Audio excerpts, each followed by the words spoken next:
Beaucoup de gens sont dans des relations et s'en plaignent, mais n'y mettent jamais fin. Et ne font jamais, parfois, quoi que ce soit de sérieux pour arrêter. Et puis un jour, ils crient au scandale, ils veulent tout casser, ils veulent tout détruire, ils décident de rompre. C'est vrai que quand on n'est pas heureux dans une relation et que c'est irréversible, il est temps de partir. Mais beaucoup de gens sont lâches. C'est-à-dire qu'au lieu de communiquer de façon mature et adulte, ils se comportent comme des enfants.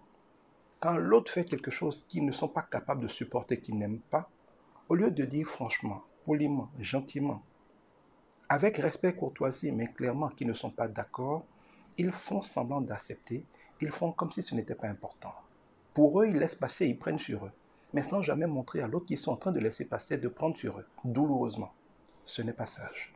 Et ils le font ici régulièrement, plusieurs fois, encaissant des coups, étant meurtris, étant frustrés, étant blessés, sans jamais oser, sans jamais avoir la maturité de dire clairement à l'autre qu'ils sont en train de prendre des coups et qu'ils n'aiment pas cela.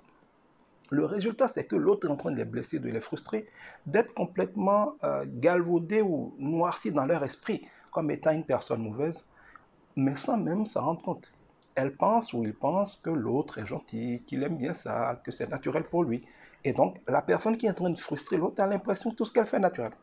Et puis un jour, parce que la goutte d'eau fait déborder le vase, parce qu'il est fatigué d'encaisser, parce qu'il est à la limite de sa capacité de résistance, il craque, il casse tout, il explose et il fait en quelque sorte le bilan de tout ce qu'il a supporté et il décide de rompre. Il traite l'autre de tous les noms, il dit c'est intolérable. Il fait comme si pendant tout ce temps l'autre a fait exprès de continuer de le frustrer, alors qu'en réalité l'autre n'a parfois jamais réalisé qu'il le frustrait ou qu'il la frustrait, ou n'a jamais réalisé à quel point c'était intolérable pour lui. Parce que l'autre croyait que s'il laissait faire, c'est que ce n'était pas si grave que cela. Eh bien, dans ces relations-là, c'est vrai que celui qui offense a tort. Mais celui qui s'est laissé offenser sans montrer qu'il était offensé a aussi tort et encore plus tort que les autres. Parce que c'est à cause de lui que ça a pourri. Ne soyez pas lâche. Ne soyez pas lâche pour ensuite reprocher à l'autre les conséquences de votre lâcheté. Dans une relation, on peut ne pas être d'accord sur quelque chose et en discuter avec amour et dans la paix sans devenir ennemis. On peut être en désaccord tout en étant en accord les uns avec les autres.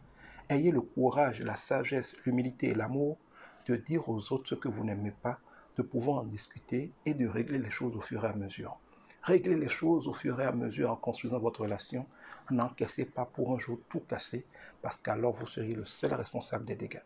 Maintenant, si vous exprimez clairement ce qui ne va pas et que vous n'arrivez pas à vous entendre, oui, on peut arriver à rompre, mais n'encaissez pas hypocritement pour surprendre un jour ou l'autre par votre trop plein qui va déborder.